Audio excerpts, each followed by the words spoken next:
welcome back to my shop. I love turning boxes. You know, they're a bit of a challenge in getting the fit right, and they're also give you a lot of opportunities for design opportunities. So I've turned several chess sets and got me thinking about turning another box like a chess piece. And I turned this rough shape of a rook some time back, so I'm going to model a box something like this. An option, if this is not quite where you are just yet, hey, you could do something very similar and make you a pencil pot. Let's get started.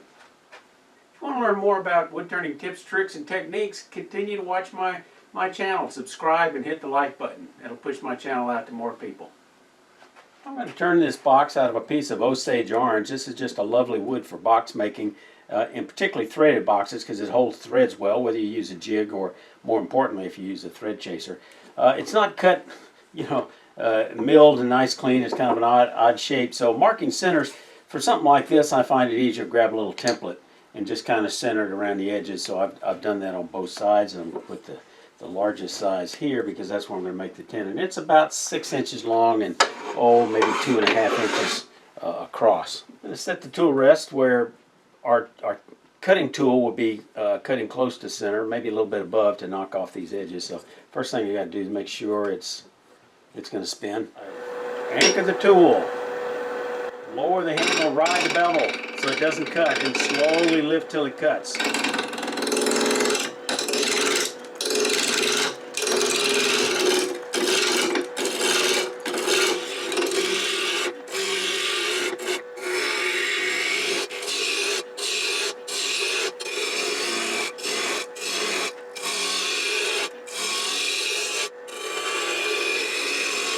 I often see new turners that when they're using a spindle roughing gouge, they want to spin it like this with their hands, and you wind up with a bunch of little troughs. What's important is that you keep this lined up and move your shoulders back and forth by shifting your weight from one foot to another and keeping on an even plane so you keep this thing parallel.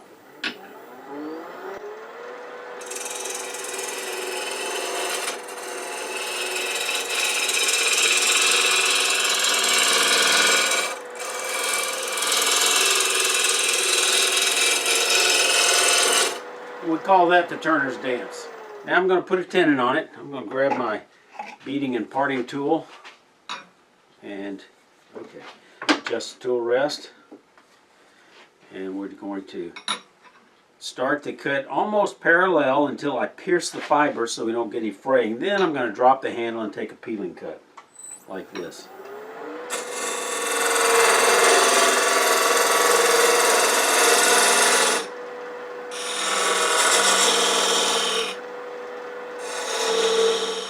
Standard jaws on my Nova and Record Power jaws call for a parallel tenon, so that's what I'm making, not a dovetail. Unfortunately, this thing has a bad crack in it where it's going to go smaller and smaller. To get rid of this crack is not going to be big enough for a box, so I had to abandon this blank. Fortunately, I had another piece of Osage Orange that didn't have any cracks. It was approximately the same size, so this is going to work out great. So let's put a tenon on this piece. I use my beading and parting tool to make a tenon on both sides. I forgot to press the record button. So using one of the tenons I made, I'm going to mount this in my chuck. Out in Texas, they call Osage Orange bow dark. That's an adaptation of the French word bow and dark, which the Indians, Plains Indians, use bow dark to make their bows out of, so the French word for it is bow wood.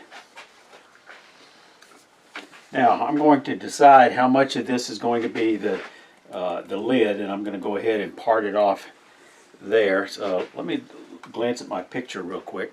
For me, for a box like this with very particular design, it's virtually essential for me to come up with at least a sketch. Now, this is pretty close to the size of the wood, so I can use this almost as a storyboard. And with a box, your typical sequence is you hollow the lid out first. So I'm going to go ahead and mark that, and I'm trying to decide whether I'm going to separate it between the two beads.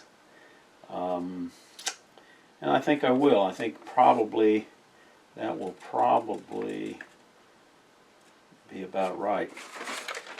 So So let's go ahead and take a thin parting tool and part this off. Give myself an extra parting tool width so it doesn't bind.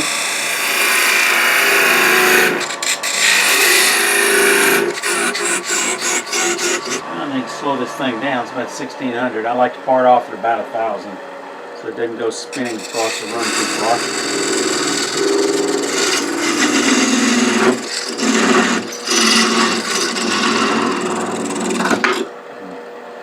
At just about 1000 low, usually the wood will just drop down and won't go flying. Before we start hollowing, I'm going to true up this face because I want to know exactly where that bead's going to be. I was going to do a pull cut with spindle gouge, 3/8 inch spindle gouge. And there we go. Now, I'm going to make a bead here, 3/8 of an inch. I'm going to have a little bit of a slope on this rook, so I want to get the outside close to where I want it to be before I start hollowing it out, so make sure I got the size appropriate. So we're going to set this at 6mm right there. I could have just eyeballed it and it would probably have been fine, but so there's that bead. I'm going to go ahead and use a skew to mark that. I find that easier on these kind of projects to mark that with a V where that bead's going to be. So we mark the center of it first, and we just kind of come in on each side with a little detail.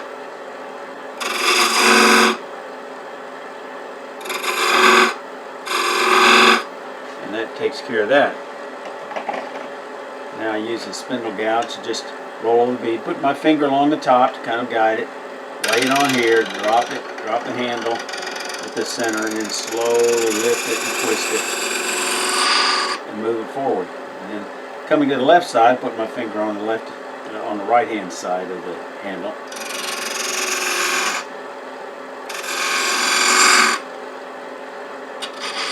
And sanding will take care of the rest.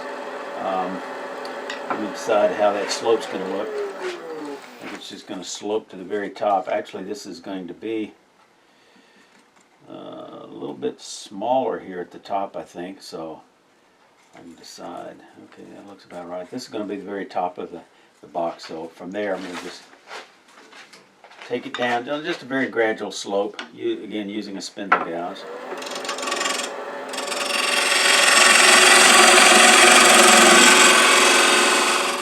Then I slowly roll this over.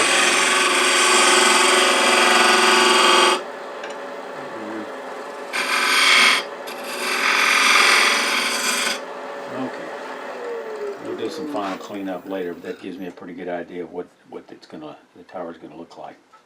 Now I'm going to go ahead and drill a depth hole. Let me go ahead and make a starter hole, and then I'll use a hand drill to mark the depth. Get the tool rest at the right height. Just make a little divot.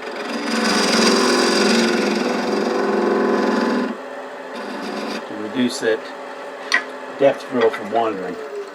So this is going to be the top of the lid.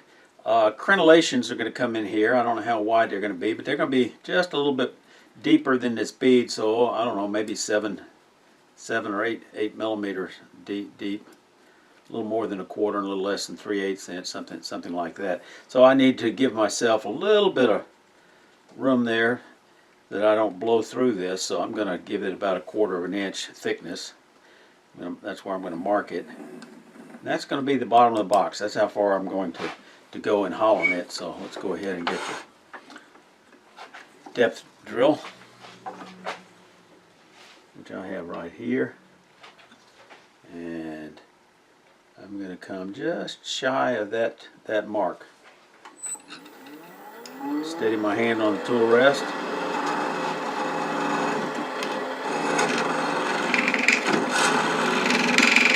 Well, I don't have it running true with that divot, so let's go back and try that again. This time I'll just take a skew, make that divot.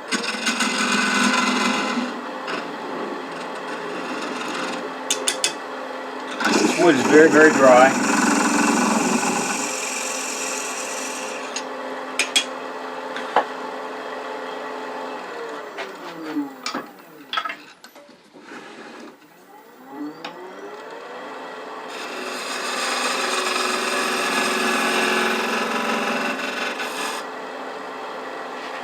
Before I start hollowing, I want to mark how thick the walls need to be. So I'm going to come in here with my calipers to the base of the bead, and it needs to be a 1/4 inch more than that. So I'm going to zero it out, add 6 millimeter.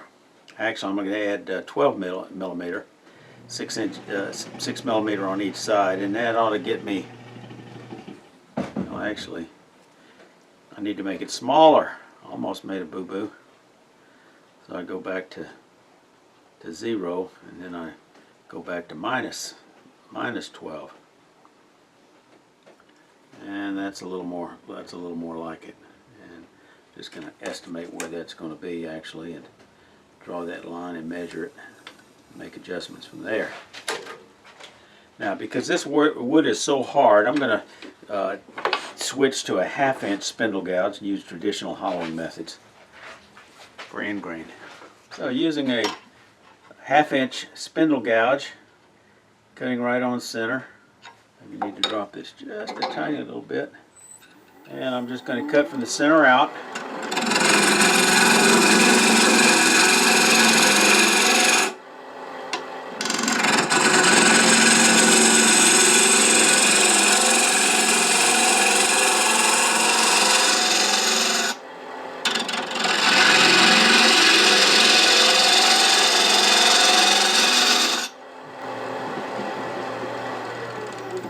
Close I've gotten. Okay, I'm right on the money. Now, I'm going to square this wall up. I'm going to use a box scraper and come in there to get those walls parallel. Line up this edge with the bedway, cutting right on center.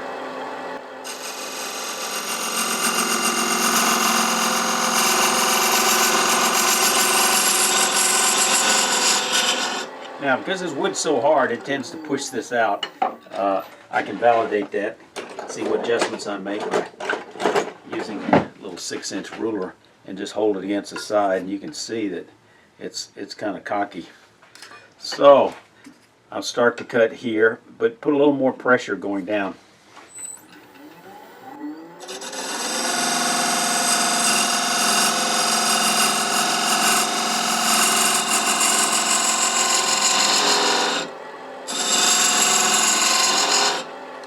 Try again. A well-fitting lid, whether it's threaded or friction fit, you need to have it parallel. So I'm gonna. I find for truing up this, sometimes it works with a slightly different box scraper. So I'm going to shift to one that's a negative rake. It's a little thinner, so I've got to raise the tool rest a little bit, and it's got a little finer edge there. And again, I'm going to line this up. Just put a little more pressure toward the back. I go deeper.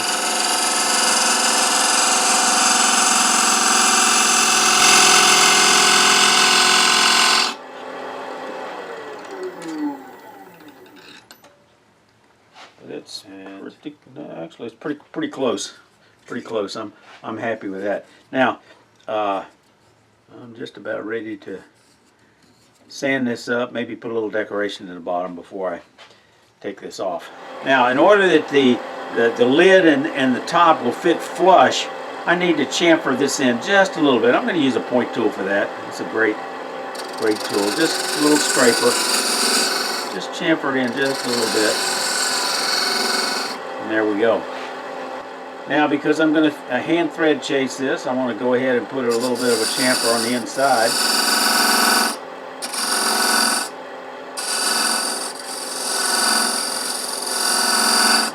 Okay, ready to start thread chasing. I said I was ready to thread chase. Actually, here in the South, I should have said we're fixing to thread chase, but I got to clean up the bottom of this and sand it first. So let me do that with a round negative rake scraper.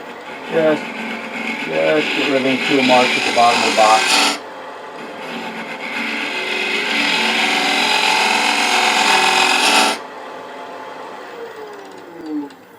And that feels good. Now I'm going to get a little sandpaper down there. We don't want to sand it after the after you thread it, because we don't want to run the risk of damaging the thread. So let me just fold the sandpaper down there.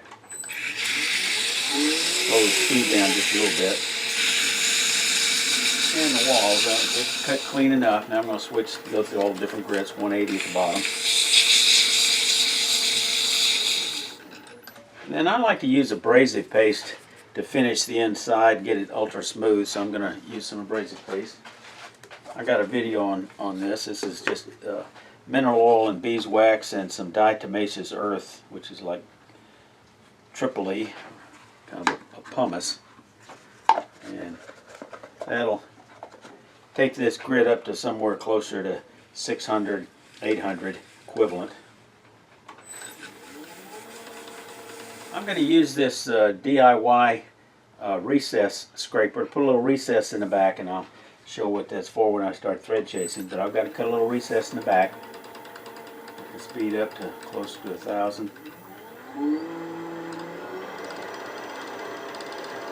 And it's a standard conventional scraper, so I need to lift the handle just a little bit, but I'm going to get it back into that corner. Whoa!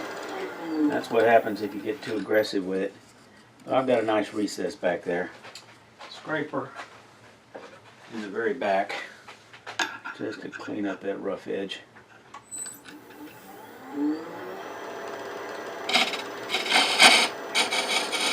I think that's all it takes. Sandpaper again, the very back. Polished up again with a little abrasive paste in the very back. And I probably should go ahead and sand the front of this while I'm thinking about it. So I'm going to use 240. It's in pretty good shape. So now, before I do any thread chasing, it might be appropriate for me to take just a moment and show you the sequence that I'm using for making a box. I haven't done that yet. So this is pretty much the standard sequence I use for making a box. It makes no difference whether I'm starting with dry wood or I've rough turned it.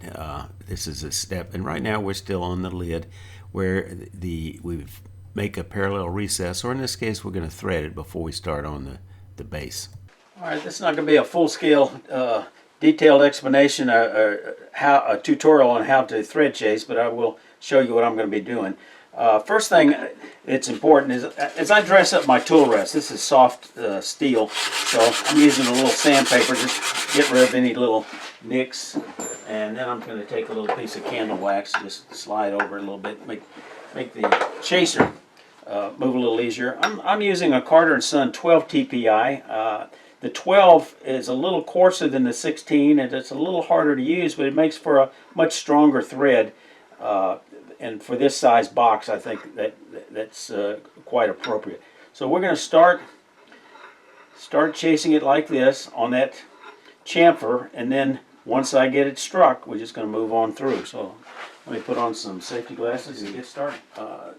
Do a little slower speed than you're turning when you thread chase.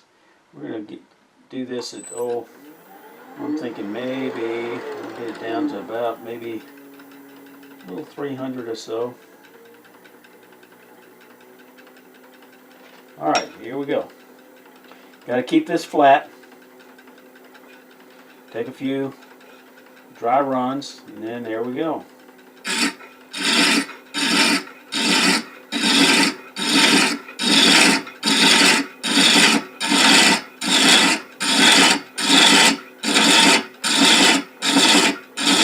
Let's examine those threads. I should have checked earlier, but yeah, it looks like a clean strike, so I think I'll be all right.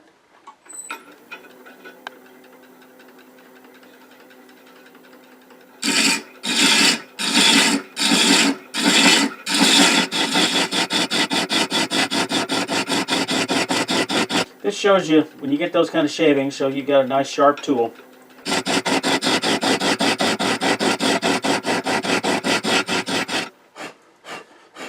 I like Osage Orange, it cuts nice and clean. I'm going to use a little lubricant on here. Some people use paste wax, some people use mineral oil.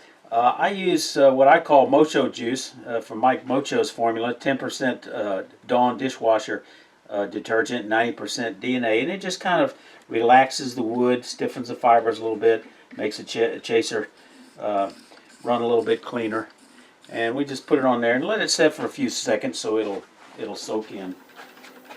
And now we start back again, 300 RPM.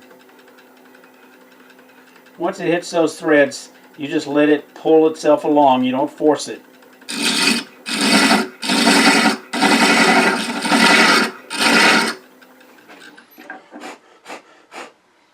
And I think I've got a pretty clean set of threads. It's not cut as much in the back, so I need to probably deepen them in the back a little bit. Looks like pretty clean threads.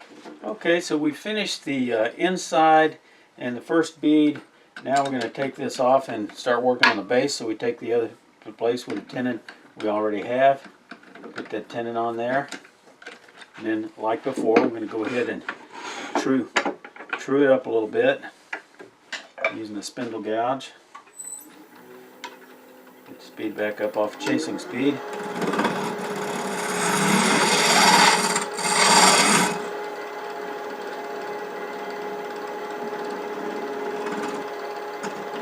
Now we have a nice divot.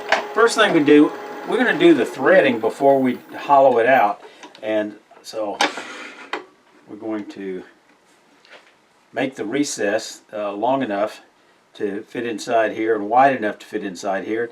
And the challenge for a lot of thread chasers is how big a tenon do they make? And there's a certain amount of art, there's a certain amount of science. I think it's more art than science. There's two different ways to do it. I think I'm going to show you the simplest way, and that's we start with making a little steb tenon.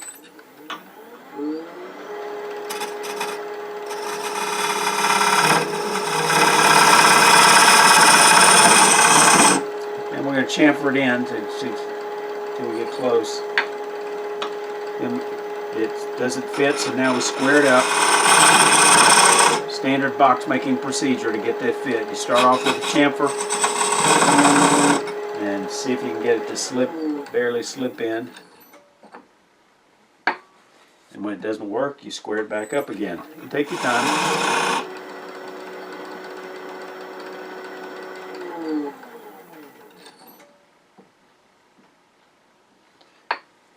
And now I'm going to start taking this down. This needs a little minor adjusting, but I'm going to go ahead and make the recess big enough for the long enough for the threads.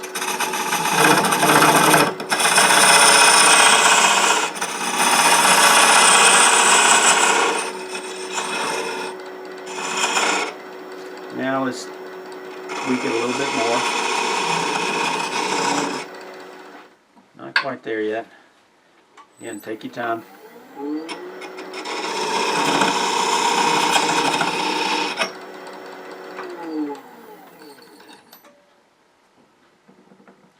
Almost too loose. Before I do a recess in the back, I'm going to go ahead and strike the thread to make sure that I've got the thread struck.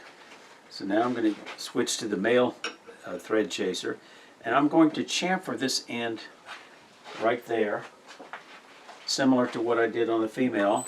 So I've got a chamfer, and chamfer that down just to get a little clearance there. Now I've got to slow the speed down, set the tool rest back a little bit. Again, back to about 300 or so, and I'm going to come in at an angle to strike that thread. A few dry runs, and here we go.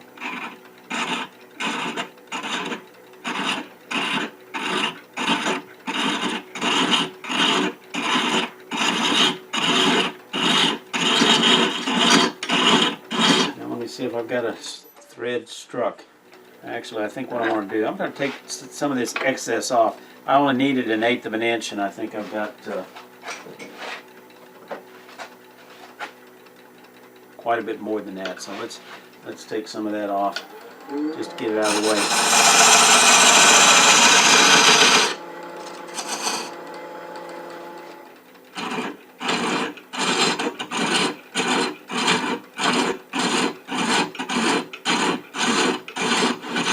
having a hard time striking that thread.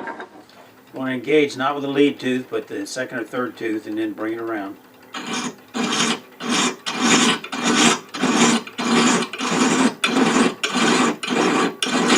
Now I can go ahead and, now that I've got some threads struck, I can go ahead and do a recess. I'm going to use my thin parting tool and then make an extra width.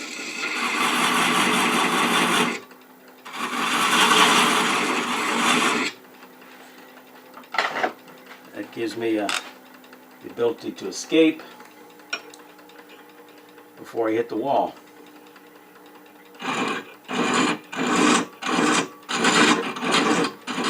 When the threads are still too thick, you can't just keep cutting them down with a thread chaser. You have to actually take the wood down a little bit so they don't crumble. So in the back, just take off a little bit.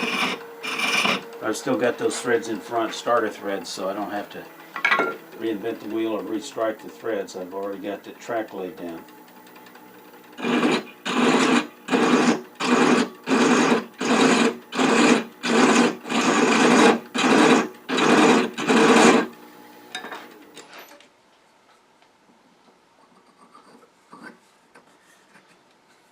Getting there. They're still a little flat, so I can go a little deeper.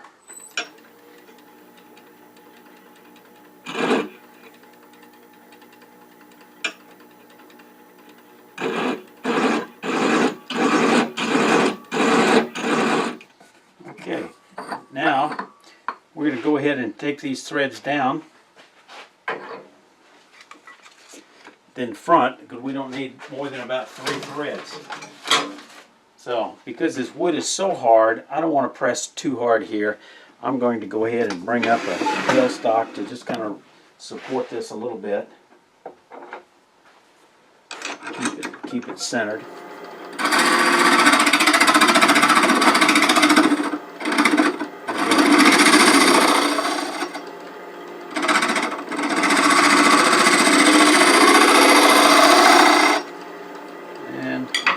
Chamfer this front just a little bit and then try it again.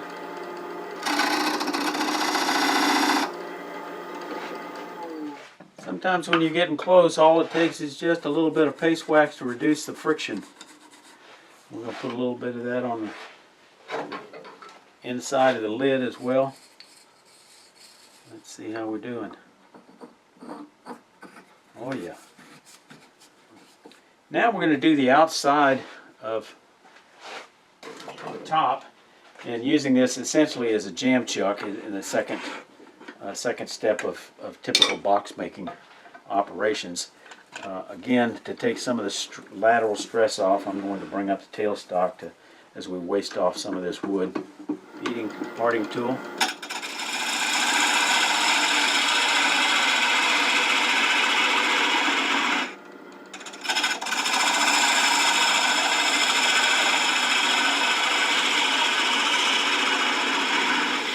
We'll get rid of that in the middle, but I've got to think about indexing this to make crenellations. I'm going to make at least 6 of them, so I use the indexing on my lathe to mark 6 crenellation positions, and now I'm going to make them 1/4 inch wide. I could measure that, but years ago when I first started getting into woodworking, one of the demonstrators said make a bunch of feeler gauges like that, which this has been handy. I don't use it a lot, but when I do, it's very handy. So I'm just going to use that to set the 1/4 inch. And there we go. Now I'm going to hollow this down to the bottom of that crenellation. So I've used a box scraper to kind of clean out the base here just a little bit. But before I finish, I want to go ahead and cut those crenellations. All right, I'm going to cut out the area between those crenellations with a rotary tool, like a Dremel tool, except this is a Black & Decker. And I'm using a high-speed steel cutter from Dremel, and it's basically the same one I use on this Dremel rotary texturing tool, my DIY texturing tool. Same thing. Use your dust collector and wear a mask. And I really like the base camp mask. It's comfortable, it's very effective. I'll have a affiliate marketing link with a discount in the show notes if you're interested.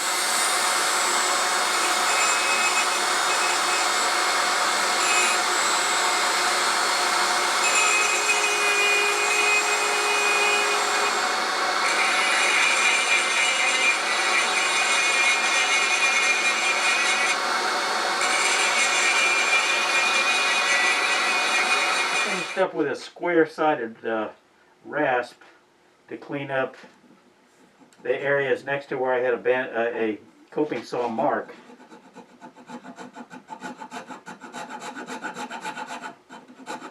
That's pretty quick.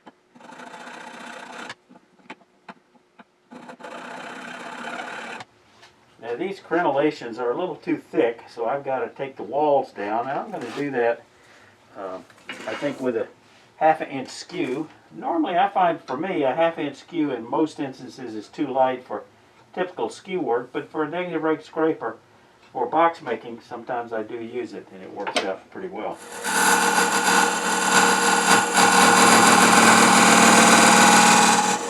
And it's working surprisingly well.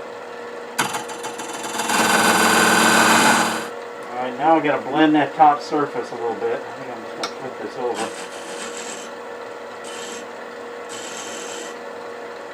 And here and here. Smooth this out. I want to sand this area a little smoother here in the middle. Being careful that not to get it snatched out of my hands. And now I've got this cleaned up, crenellations cleaned up. I'm going to make a bead with the same shape as the top at the bottom, so I mark that. And I'm doing that visually with a pencil. And then, as before, I'm going to come in there with a skew to make a V-cut to define where that bead's going to be by hitting first the middle of it, and then come in on each side.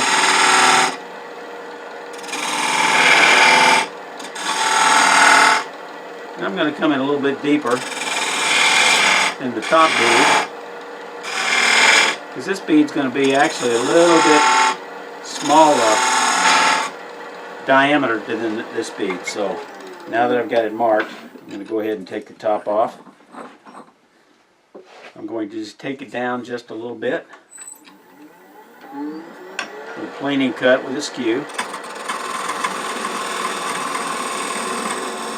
Not much. Just a little bit. Now I'm going to take a 3/8 inch spindle gouge. Again, riding the bevel, lift the handle till it cuts, and then just knock off those edges. And I'll do that on both sides. Now I'm going to mark the bottom of the box. Put the crenellation here. And basically that's going to be the bottom of the box. Okay. This bead's got to come down some. It's going to be about the same diameter as this bead, and then we're going to slope in on both sides. So let's go ahead and slope in on both sides. From the center, actually. See if I can show you a better view of that.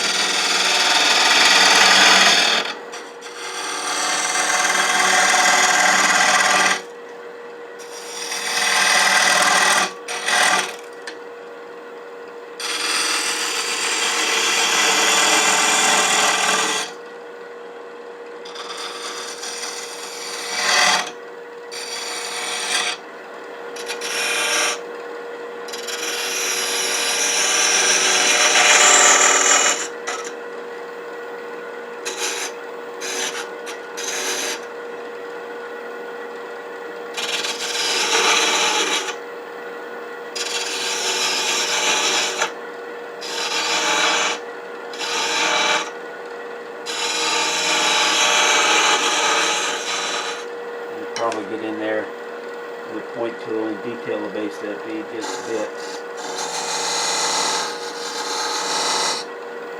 Same thing here. Just a little bit. Okay. Take the top off.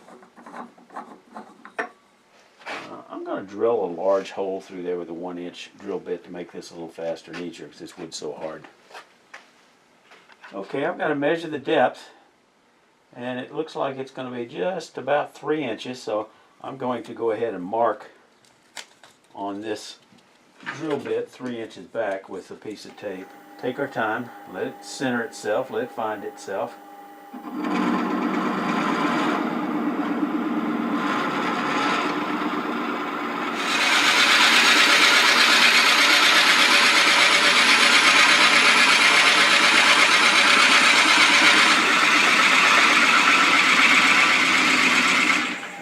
now we've got the depth hole drilled and a substantial amount hollowed out. Now we're going to start hollowing it with a 1/2-inch spindle gouge to get behind here and clean this out a little bit, and then I'll come in here with a scraper to get that wall parallel. Speed it up just a little bit.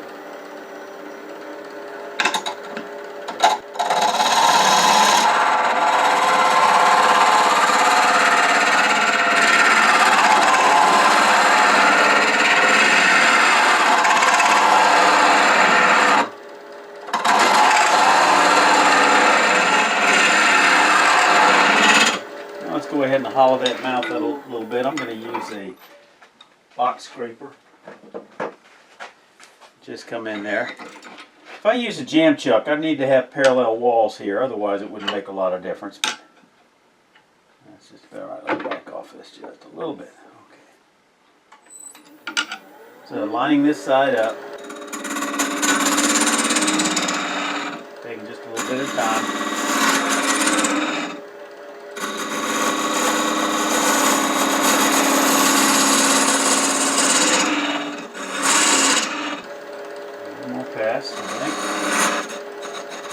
It's pretty much hollowed. I'm going to use this round conventional scraper to just kind of clean up a little bit more and smooth out any tool marks inside.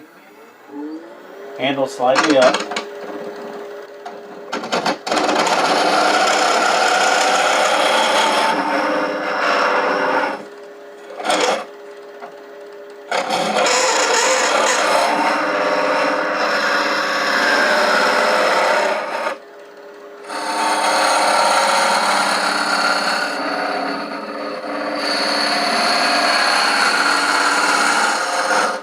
Use this nickel scraper just to get under here, under this neck, just a little bit.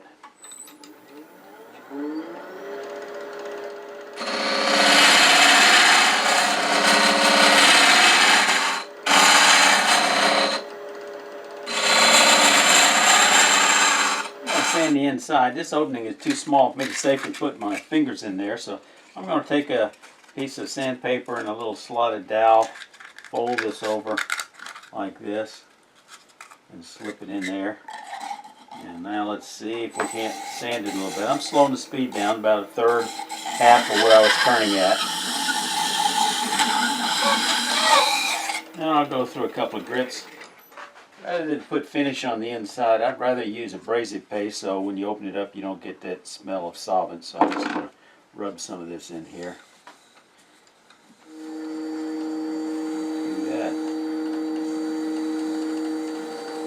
It gives a silky smooth finish on the inside to the touch.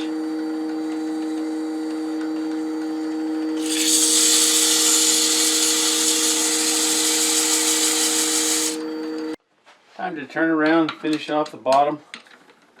Gonna do that with a little jam chuck, a little spindle scrap I had in my spindle scrap box. Now let's just fix that there.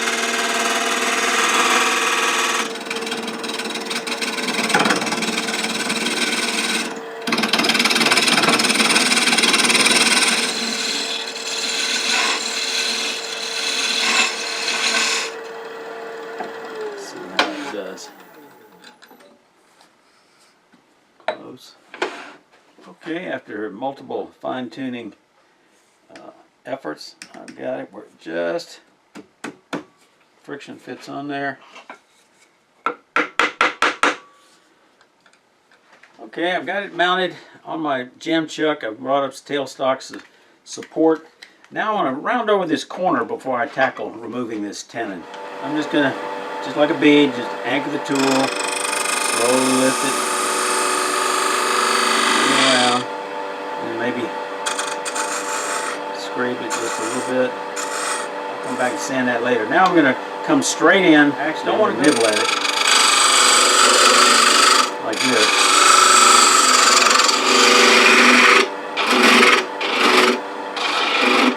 Now, before I get too carried away, I want to see how flat I've gotten it by using a ruler. And I've still got a little bit of bulge.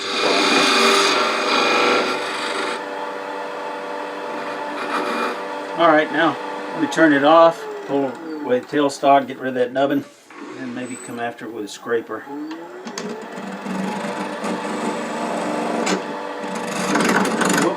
That's what I was afraid of. But no harm, no foul. But I'm going to go straight into the middle with a scraper. Nope. Still going to have it tucked off center here. Alright, let's just go real gentle with it. Real gentle right up the middle.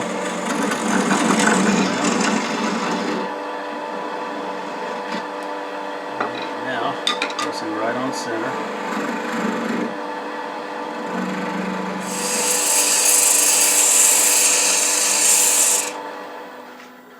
I may be a glutton for punishment, but let's see if I can't put a little textured flour on the bottom here.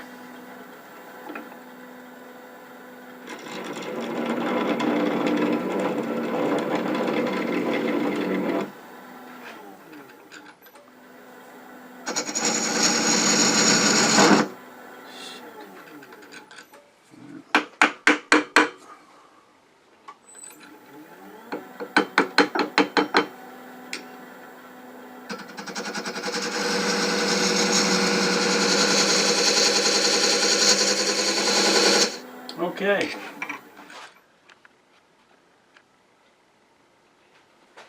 Alright, let's see if I can wrestle this off. Came off without any problem.